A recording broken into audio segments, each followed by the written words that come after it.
씨발 근데 진수도 없는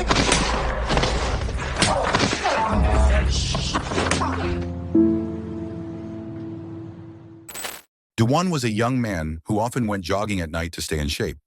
One evening during his usual run, he came across a group of gangsters beating someone up at a crossroads.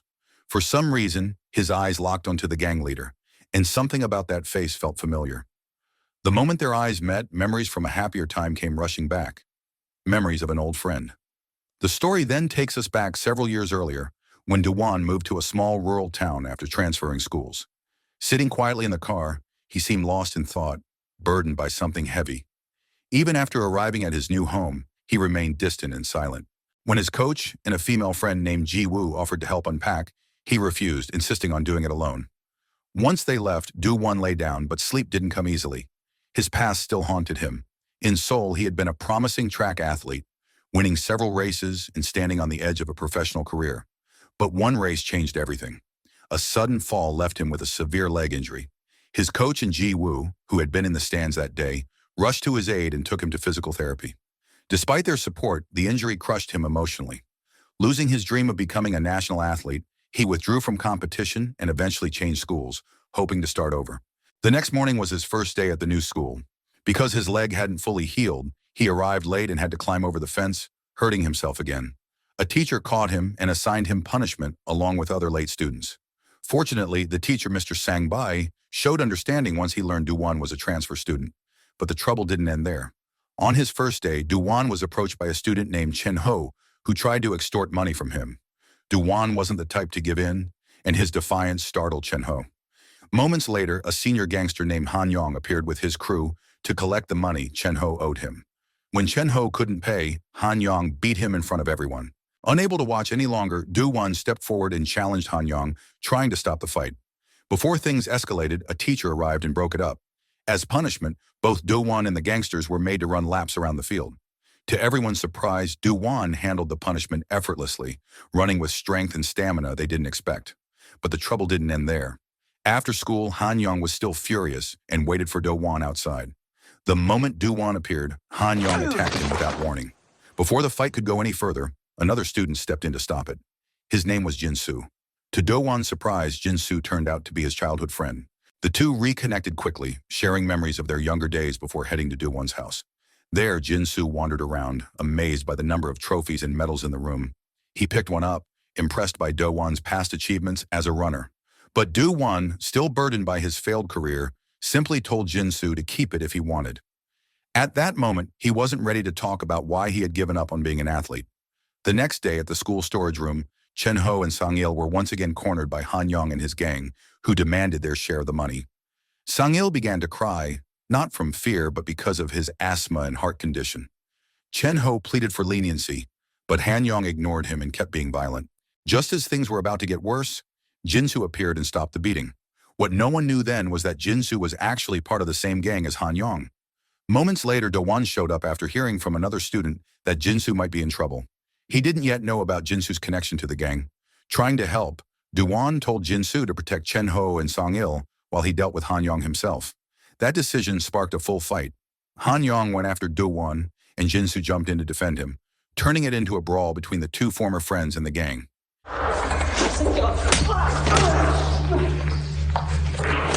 In the middle of the chaos, two senior gang members arrived. Their names were Sang-bai and Yong-gi.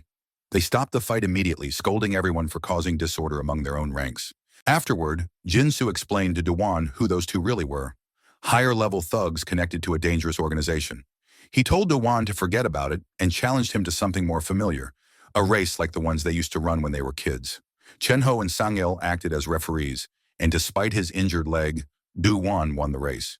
The next day, Do-won went to the hospital for another round of physical therapy. He was determined to heal his injured leg and return to running again. After several sessions, the progress was clear. His therapist shared the good news with his coach, who was relieved to hear it. That night, Jin-soo invited Do-won to meet him at a nearby park. They waited together until two girls arrived, In-ha and her friend In-ji. It turned out Jin-soo had planned the meeting to surprise In-ha, who was actually their childhood friend. Jin-soo had liked her for years, though she had always kept her distance. This time, he just wanted to bring everyone together again. The reunion was warm and nostalgic. They laughed, caught up, and shared memories from when life was simpler. Before leaving, Enha asked for Duwan's phone number so they could stay in touch. Jinsu smiled politely, but deep down he couldn't help feeling a little jealous. The following morning, after finishing his workout, Duwan was surprised to find Jiwoo waiting outside his house. She had brought homemade food to make sure he was eating properly and staying healthy. From the way she looked at him, it was clear she cared about him deeply. They had trained together for years, representing the same school, with the same coach. Later, Jiwoo joined him at the hospital for his next therapy session. This time, Duwan's leg had almost fully recovered. They spent the entire day together, walking around and enjoying the moment before Jiwoo had to return to Seoul. As she boarded her bus, she smiled to herself, quietly moved by their time together. Meanwhile, at the gangster hideout, Jinsu, Han-young, and the others were preparing to meet their boss. Not long after, Yonggi and Sengbei arrived, warning them to stay sharp and keep everything under control, especially the money collections. Once they gave their orders, everyone was dismissed so the boss could meet them one by one for evaluation. Back in town, Duwan had regained his spirit. He trained harder than ever, joined by Chen Ho and Sang-il, who kept him motivated. He even played basketball against Jinsu's team just for fun. For a while, things felt normal again. The bond between Do-won, Jinsu, Chen Ho, and Sang-il grew stronger, and they spent their days together. One night after everyone had gone their separate ways, Jinsu walked past a small sports store. Through the glass, he saw a pair of running shoes on display. The sight made him pause. It reminded him of Do-won, his old friend who had once lost all hope of becoming an athlete because of his injury. Meanwhile, across town, Han-young and Yonggi were drinking at a bar, deep in conversation. Han-young began planting seeds of doubt, convincing Yonggi that Jinsu needed to be taught a lesson. Lately, Jinsu had been acting differently, even standing up to them ever since Do-won came back into his life. Worse, Jinsu and his friends had started getting close to Chen Ho and Sang-il, two of the gang's usual targets for extortion. At first, Yonggi refused, preferring to stay loyal to their leader, Sang-bai. But Han-young knew how to manipulate him, promising to help him overthrow Sang-bai and take power for himself. Tempted by the idea, Yonggi finally agreed. Back at home, Do-won grew restless. Jinsu hadn't shown up all day and couldn't be reached. Chen Ho and Sang-il tried to calm him down, assuring him everything was fine. Still, Do-won couldn't shake the feeling that something was wrong. So he decided to meet En-ha, hoping she might know what had happened after they all went their separate ways. During their talk, En-ha expressed her deep concern about Jinsu's involvement with the gang. She believed he wasn't truly bad, which was why she had kept her distance. Hearing this, Do-won realized the truth. En-ha still cared deeply for Jinsu.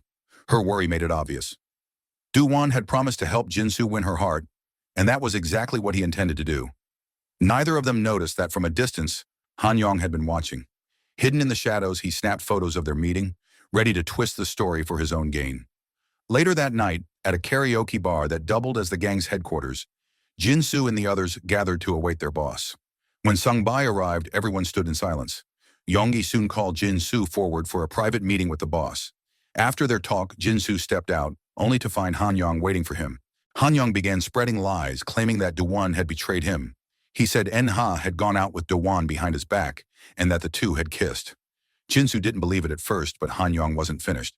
With a smirk, he pulled out the photo he had secretly taken earlier, ready to use it to destroy their friendship. The next morning at school, Jinsu tried to compose a message to Do-won, hoping to clear things up and find out the truth. But before he could send it, Han-young arrived with Yonggi and the others, dragging along Sang-il and a few other students. They were demanding money again. This time, Yonggi ordered Jinsu to beat them, to prove his loyalty in front of everyone. Jinsu hesitated. These weren't just random students, they were his friends. But Yonggi didn't care. He pushed him harder and told Han-young to make sure Jinsu obeyed. Ow! In class, Chen Ho hurried to find Do-won after hearing that Jinsu had been seen extorting students again. When they arrived, they couldn't believe what they saw. Jinsu was ruthlessly beating the same students he once protected. Sang-il tried to stop him, shocked at what his friend had become, but ended up getting hurt in the process. Do-won showed up just in time to witness everything. Furious and confused, he confronted Jinsu, asking why he would hurt their own friends. Instead of answering, Jinsu struck another student and warned Do-won to stay out of his way. It was clear their friendship had been broken by the lies Han-young had spread. Watching from afar, Han-young smiled in triumph. His plan had worked. The next morning, Do-won returned to his running routine, using the pain to fuel his focus. He trained harder than ever, trying to hold himself together while preparing to become an athlete again. Meanwhile, Jin Soo went to the karaoke bar that served as the gang's headquarters after being summoned by Yonggi. There, Jin Soo did something unexpected. He agreed to follow orders, pledging loyalty to Yonggi and Sangbai, and choosing to leave his old friends behind. Yonggi was pleased, but as Jin Soo was about to leave, Han Yong appeared with a weapon. It was all a setup. The two had planned to trap Jin Soo to boost their standing in the gang. With no one to help him, Jin Soo had no choice but to fight them on his own. Later that night, bloodied and exhausted, Jin Soo tried to reach In-ha. When he finally saw her from a distance, he couldn't bring himself to approach. In that moment, he understood everything. The rumors and chaos that tore him and Do-won apart had all been lies from Han Yong and Yonggi. Seeing In-ha still waiting for him proved that. The next day, Jin Soo sent a small gift to In-ha through her friend NG before heading back to school. There, he ordered Han Yong's men to bring Chen Ho and Sang-il to the rooftop. No one knew what happened next. The story jumps ahead to after school, when Do-won rushed to the hospital after hearing that Sang-il had collapsed. At the hospital, Do-won found Sang-il lying unconscious. While checking his uniform, he noticed something that shocked him: the medal Jin Soo once borrowed from him. Convinced this was Jin Soo's doing, Do-won's anger boiled over. That night, he waited on a quiet street where Jin Soo often passed. When Jin Soo appeared, Do-won attacked him, blaming him for what happened to Sang-il. Jin Soo didn't fight back. He stood there in silence, taking every hit. The next day at school, Do-won caught up with Chen Ho, who was walking out of the gate after being expelled following the incident with Sang-il. Chen Ho looked shaken and avoided talking about what really happened on the rooftop with Jin Soo and Sang-il. Do-won pressed him for the truth, refusing to let it go until Chen Ho finally broke down and told him everything. It turned out that Jin Soo wasn't responsible for what happened. He had indeed called Chen Ho and Sang-il to the rooftop, but not to hurt them. He only wanted them to return Do-won's medal and deliver his apology for all the misunderstandings between them. When they were about to leave, a group of Han Yong's men showed up, demanding money and lashing out violently. Their brutality went far beyond anything Han Yong had done before. The stress was too much for Sang-il, who suffered from asthma and a weak heart. In the chaos, he collapsed and lost consciousness. Chen Ho, terrified and panicked, ran away instead of helping. Later, guilt overwhelmed him, and he confessed everything to Do-won before leaving for good.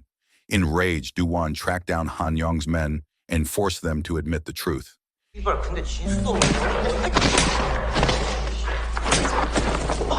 Everything they said matched Chen Ho's story exactly. Sang-il's collapse had been their fault, not Jin Soo's. After school, Do-won went to see In-ha. She was deeply worried about Jin Soo, who had gone missing for several days. Despite everything, she still believed he wasn't a bad person. She asked Do-won to find him and bring him back, to remind him of who he really was, the same boy who once laughed and played with them when they were young.